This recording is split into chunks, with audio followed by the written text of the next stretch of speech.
Hello there. Before we get started on today's episode, I'd like to ask a short favor. If you're interested in either of the two books that I have written and am about to release, head on over to my website at theanxioustruth.com/books.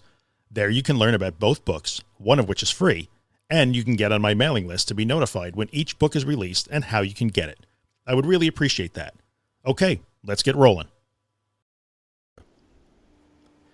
Okay, we're good. What's up, everybody? Drew here, thatanxietyguy.com. Back again with Billy from anxietyunited.com. Hello again. Hello again. You looking good today, Bill? Very bright. The sun is shining. Very bright. I'm finally in my cave in my office as usual. I gotta get some better lighting, dude. Oh dear. Well, the lighting won't last here. We've got 1 day of sunshine. That's all we're permitted per year. That's the law over there, isn't it? Yeah. Today, we are done with our Anxiety 101. I don't know what we're going to start calling these. Maybe we'll keep calling it that. I don't know. But yeah, we are. We've got through the article that I wrote, and we went through all of the little headings in that, and we've spent 11 or 12 episodes on that. So hopefully you guys will go back and watch some of that stuff. And we're just going to start winging them, I think, going forward. Yes? Sort of make it up as we go along. Yeah, man. And today we're going to talk about what is sometimes a controversial topic. It has been for me when I talk about it. And that is the idea that a panic attack isn't necessarily a bad thing. And when I say that, most people are like, are you out of your mind? Like, what are you talking about? A panic attack? You want me to have a panic attack? Are you crazy, man? What is up with that? You want me to have a panic attack? Do you hate me? And I think the concept that we're talking about here, why a panic attack isn't necessarily a bad thing, is it's all related to the idea of acceptance and exposure, right? And learning how to react or not react. And the general principle, I'll throw it out there and then we can just kind of kick it around, is if you're getting out there and you're working on your stuff, right? So pick anything, going to a restaurant, going to the shopping mall, whatever, is an issue for you. And you're working on that, you're doing your exposure. And you measure the success of that exposure by, by whether or not if success to you is that you didn't have a panic attack, you might be missing the point a little bit. So like having a panic attack while you're doing your exposure work or pushing yourself, pushing your boundaries isn't always a bad thing. So why isn't it a bad thing? Why is it actually a good thing? Well, I think something that I've always thought of, I don't know where I read it, it might have been like Claire Week stuff, but that was the fact that you should never wait until you feel good to go out and do the stuff. That's true. Because you learn more when you struggle.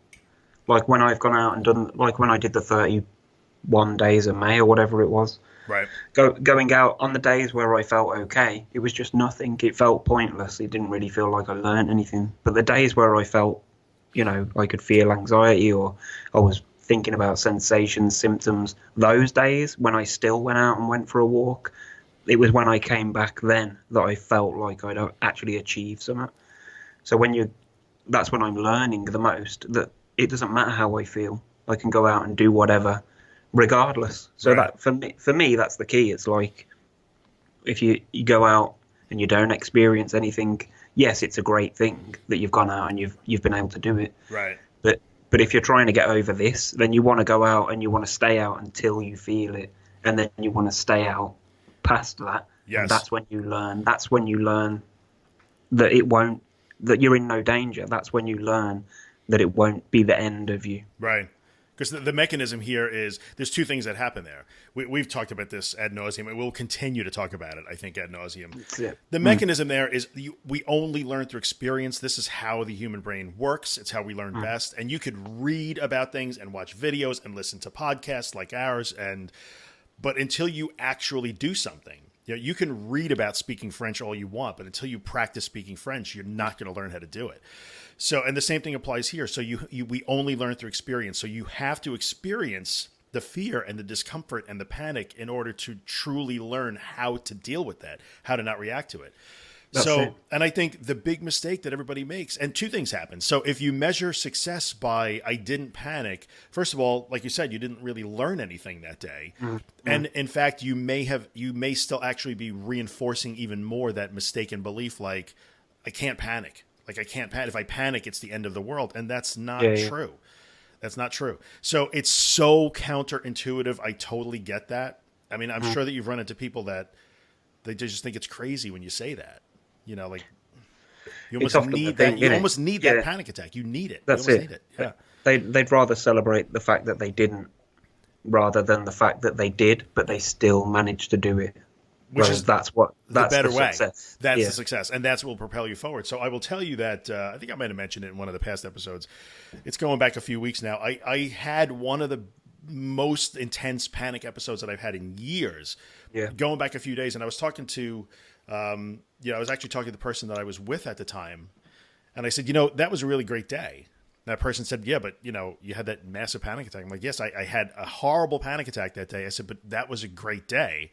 They didn't understand why I said that. And really, in the end, it was a great day because that actually made me I feel even more indestructible after that, in a way. Yeah. That makes any sense. Yeah. You're still standing. Still standing. And that was as intense as I've felt in a very long time, but that was a good experience to have. So you have to get to the point where you can look back on that and say, it sucked.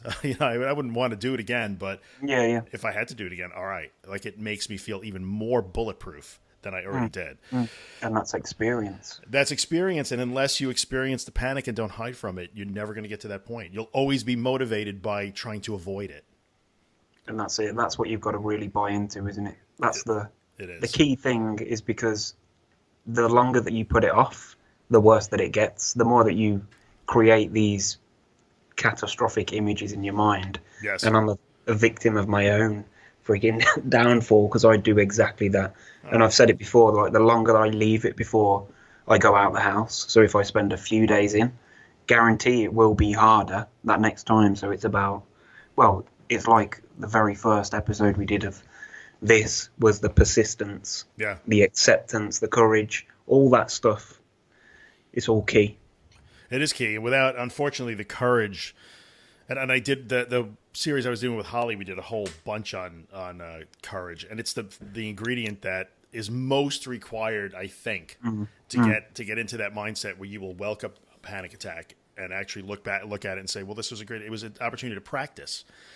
Well, we'll jump from that and we'll discuss the fact that it's my wife's birthday today. Yes. Although this podcast will be a week later probably, so it was her birthday last week. Yeah. And she wants to go bowling or go out for dinner this evening, which is understandable. It's her birthday. Right. And it's only fair that we do something. Yeah. But I don't know. I don't feel that it's like the courage thing because I feel courageous enough to attempt to do it. Yeah. But there's this thing that's just bubbling away, and I'm fearing the worst. And I went out for breakfast and I got a bit of that on a vlog, and it was very, very similar. It's just like I'm almost constantly thinking about, is it coming? Is it coming? Maybe it's not, but I'm just thinking, is it? When is it? Right. And I'm finding that really difficult at the moment to deal with. So it's not a case of I'm feeling courageous enough to go and do it, but I'm still concerned about how I'm going to feel when I'm there. Maybe that's something that you can kick me up the backside on. Well, we can talk about that. And so here's the way I look at it. This is the framework that I always put it in for myself, and it worked well for me. So if you look behind me, there's a guitar hanging on the wall, right? I see. By the way, that's a very cheap guitar. I've had actually people ask, what is that? That's a Squier Strat. It's a cheap Strat. So it's an office guitar. So, but if I grab that guitar off the wall and I start playing it, maybe I'm going to practice something that I'm not really good at doing, sweep picking or something, right? Mm-hmm. So I know that right now I can't do that. I can't sweep pick at all because I've never done it. So if I want to learn how to sweep pick, I have to keep doing it. And every time I take that guitar off the wall and spend 5 minutes sweep picking, I might suck at it. It sounds horrible. I don't want anybody to close my door in the office. I don't want anybody to hear it. It's horrific. It's a terrible, sound. But I know that every time I do that, I get a little better at sweep picking. Mm-hmm. So in my mind, I think, well, you know what? If I do that every day for 5 or 10 minutes a day, in about a month or so, I'll be a lot better at it. And maybe 3 months from now, I will know how to sweep pick. So I'll have mastered that skill. And I used to do the same thing when I was going through what you're going through and doing my exposures. Well, today as its own incident might suck because I might be in the car and really freaking out and very uncomfortable. But in 3 months, if I do this every day, I just have to do this practice and it will build on top of each other. Mm-hmm. And if you did it every single day, then you're actually working to a goal. You'll learn how to sweep pick, or you'll learn how to go out to dinner with your wife and be not good at bowling, and you'll be a better bowler. You'll be really good at bowling, dude. So I don't know if that makes any sense. Look at those exposures. as practice. It's just like, you know what, I'm going to spend, like I always use, I'm going to pick up my instrument, or I'm going to practice speaking Spanish, or whatever you're trying to learn how to do.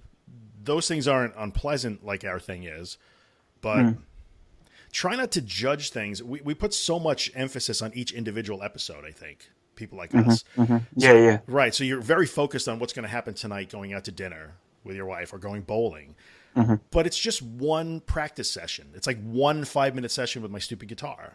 That's the way I try and think about it. I try and think like, I know deep down when I sit and really think about it, I know that I'm going to get through it. Right. I know that tomorrow morning I will have done it, and it's not going to have affected me right any major way. I'm still going to be me. Maybe I'll feel a little bit more tired, perhaps, if I spend like 2 hours in there tense as a piece of wood. Yeah. But maybe it goes okay. But at the end of the day, I will get through it. That's what I try and think. Like, I know that I will, and it's only like 2 hours out of my life. So, but and if you visualize that as, you're on a road and you're trying to get to the end of that road, maybe you'll be a little more tired for having had the experience, and maybe it went well or maybe it didn't go well, but you've actually taken more steps. You're closer to the end of the road. So instead of judging that experience for what it is, I was anxious, I was worried about it, I was thinking about panic all the time. I didn't enjoy myself. All right, well, that was just one practice session. There's going to be another 100 to get to the end of that road. So when it's over, it's over. Understand that you took a few steps, and then get ready to take the next few steps. And try and always look at the larger picture, where you're headed to, as opposed to what you're doing right now. Yeah.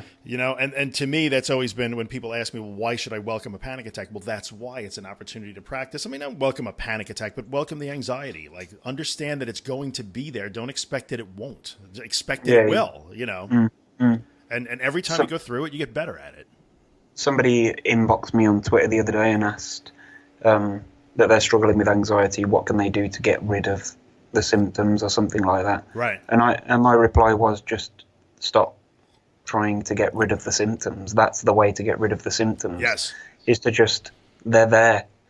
That I always refer to what you said, like the symptoms and the sensations are not anxiety. They're not the disorder. Right. And that's, the more power that you give them.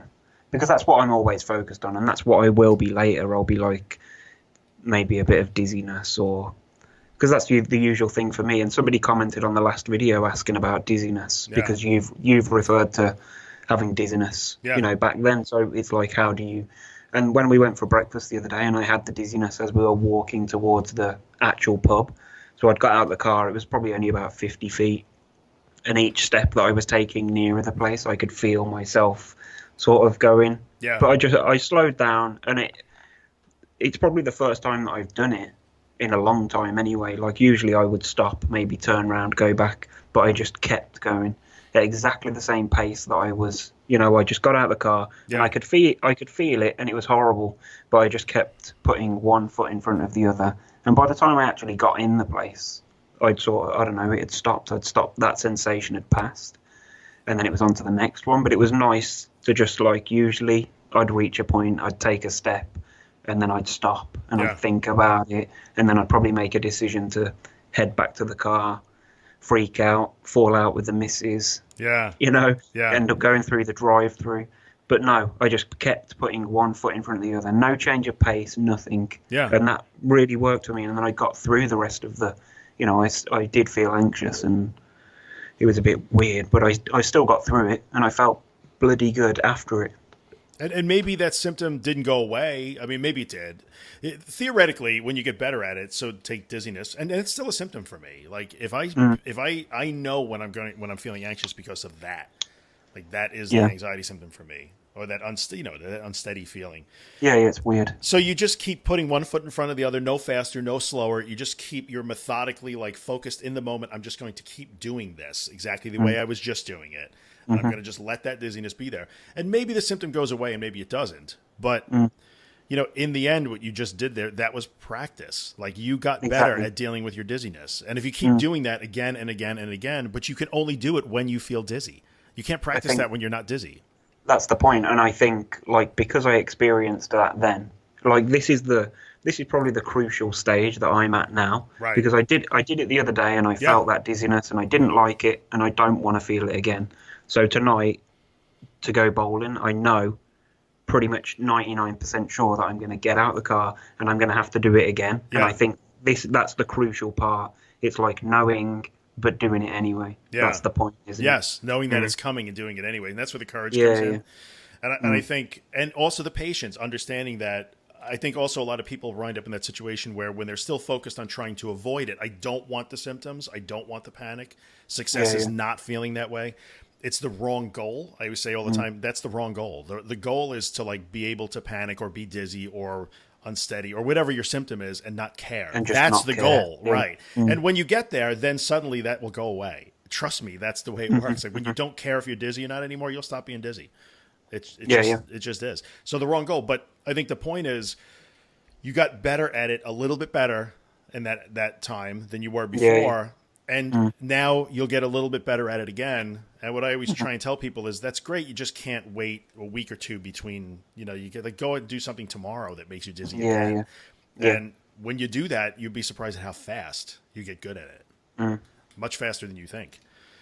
And you're right. It's probably a key spot for you right now.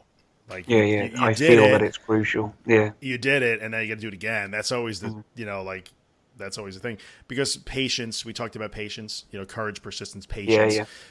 It doesn't. Unfortunately, we don't fix stuff in one day. Sadly. Well, that's it. Because I mean, like I'm fine with at the moment. I mean, going back 6 months, I was losing the plot when I was just driving my daughter to school or anything like that. But now I'm comfortable with that. So I'm in that comfortable zone. I can drive to my dad's.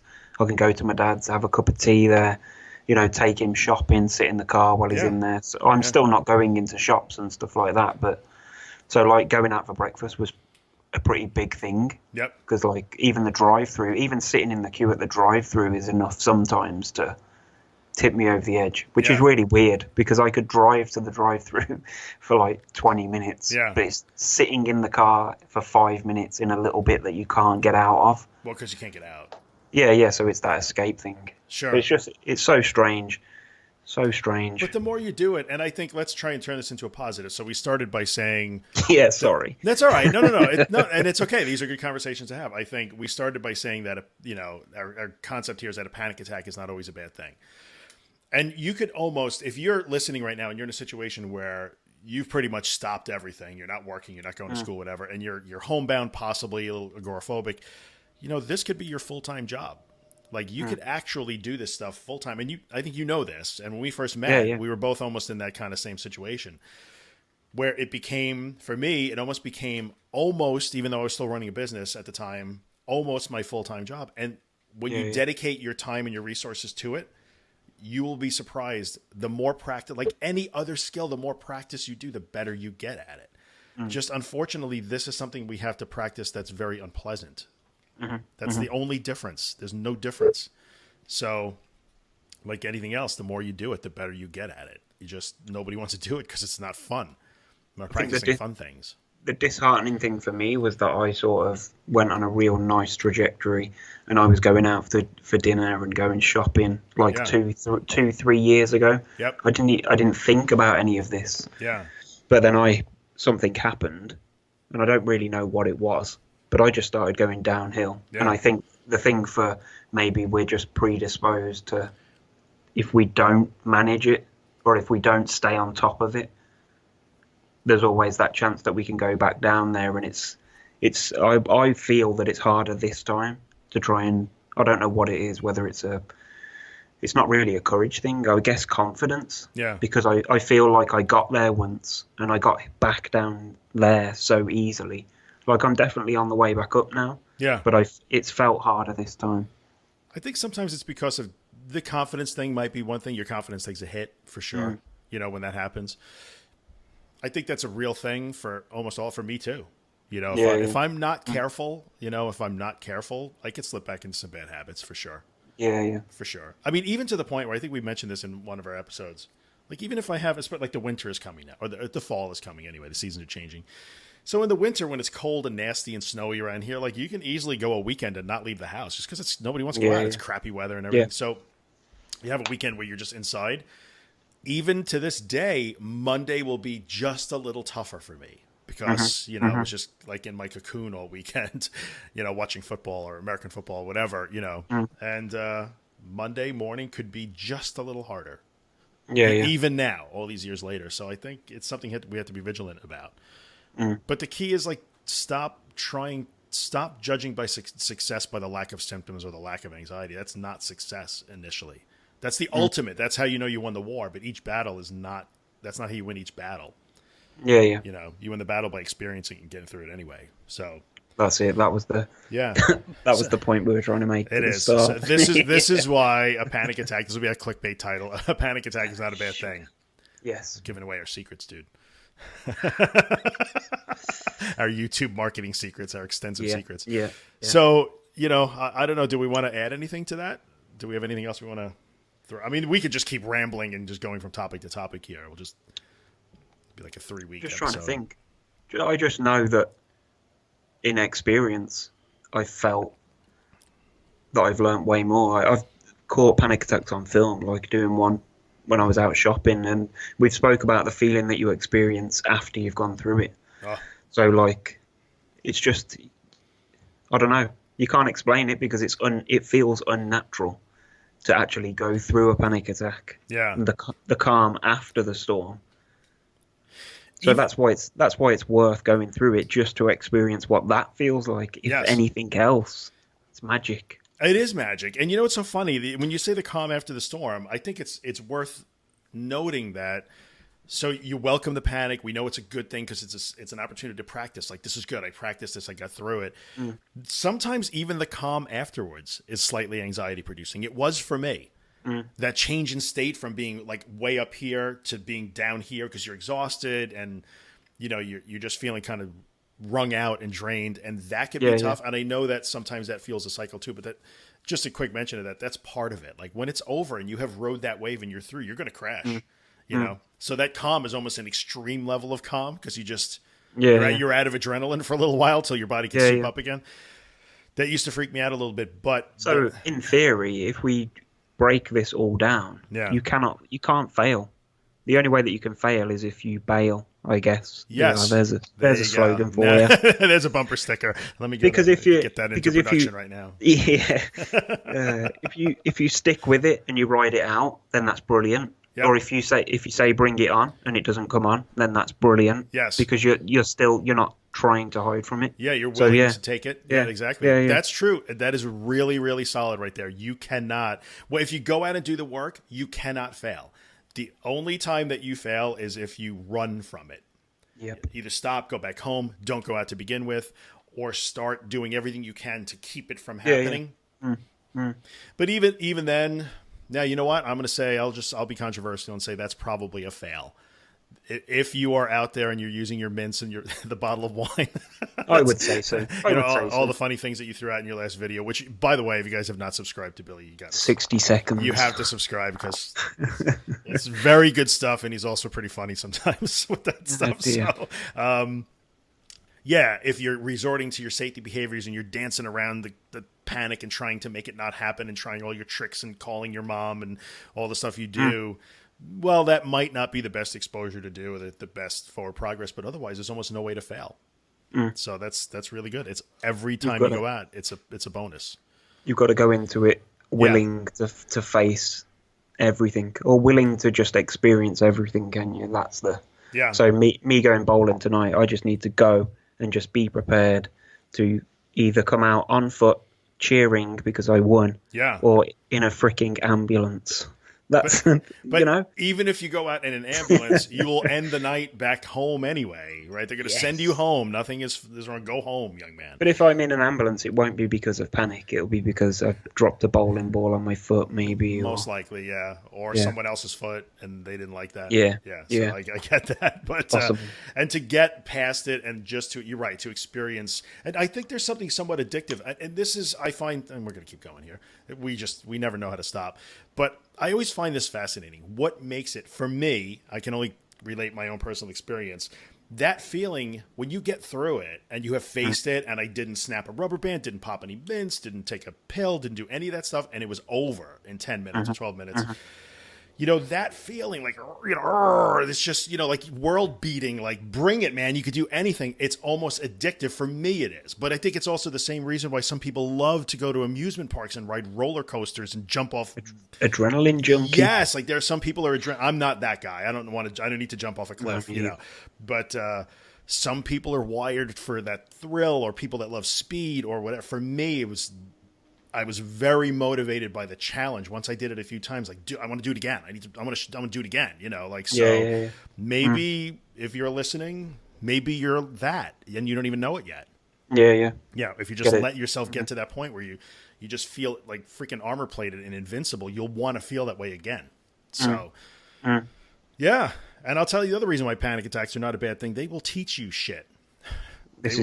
They will teach you shit. I am a far more effective business owner, leader, dad, like, than I was before, because it taught me shit and I was willing to learn it. So that's another reason why this is not always a bad thing.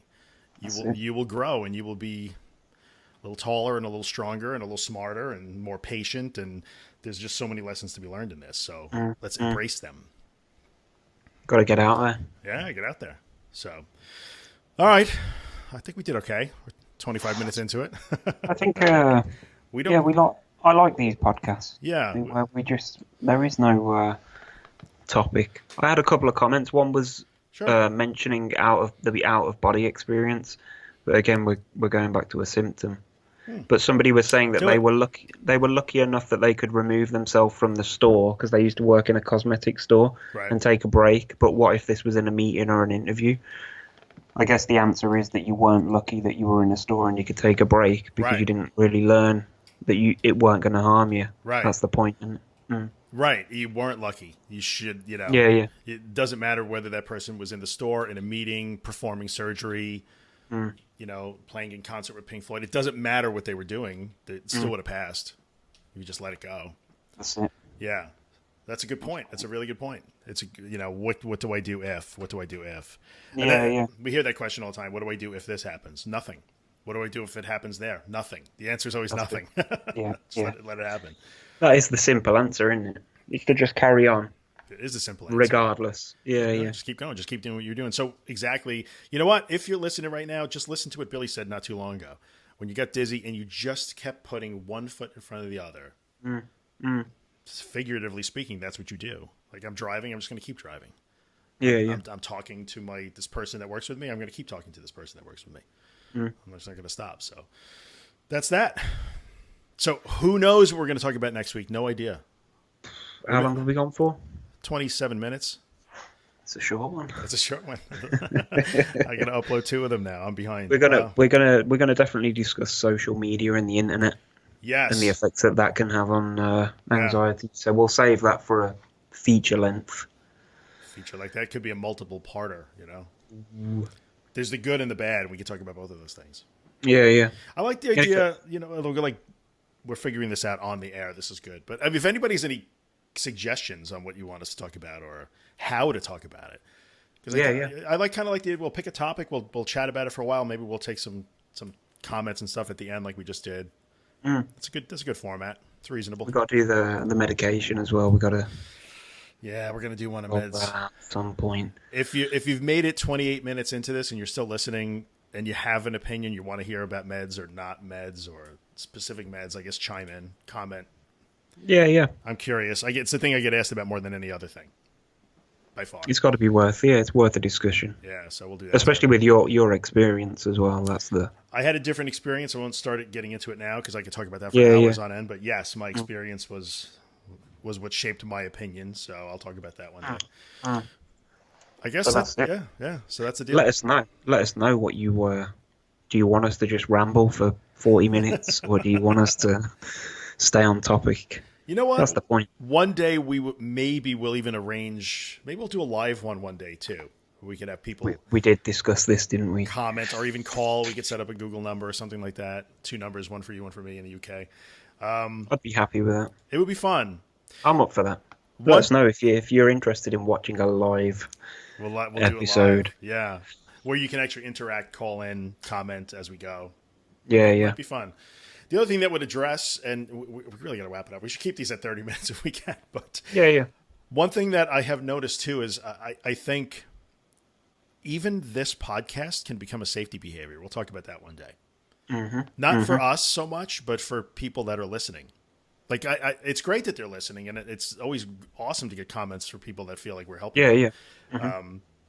But I actually know of one friend personally whom I love to death. She's a dear. And like when she has to go out and do her exposure, she will put her headphones on and listen to my audio. Right. So right. I've become a bit of a crutch. We should talk about that too sometimes. So yeah. Anyway, all right. So let's wrap it up for now. As usual, yes. anxietyunited.com. Right? That's the one. Yep. Or on Twitter, Anxiety United. For me, thatanxietyguy.com or thatanxietyguy on all social media. Bring it, whatever you got. And I guess we'll see you guys next time. Thanks for tuning in. We will. Thank you. What are you supposed to do? You're supposed to like and subscribe, right? Hit that thumbs up. Smash the like button in it. Smash the like button. And what is it? The subscribe bell with notifications on. Right. The bell icon on YouTube. I'm getting good at this YouTube. You are getting good. I'm putting a bit of time in. I'm gonna hire you. I need YouTube lessons. Yes. Thank you, sir. Let's do this. All right, man. Catch you later on. Thanks, everybody. Ta-ra. All right.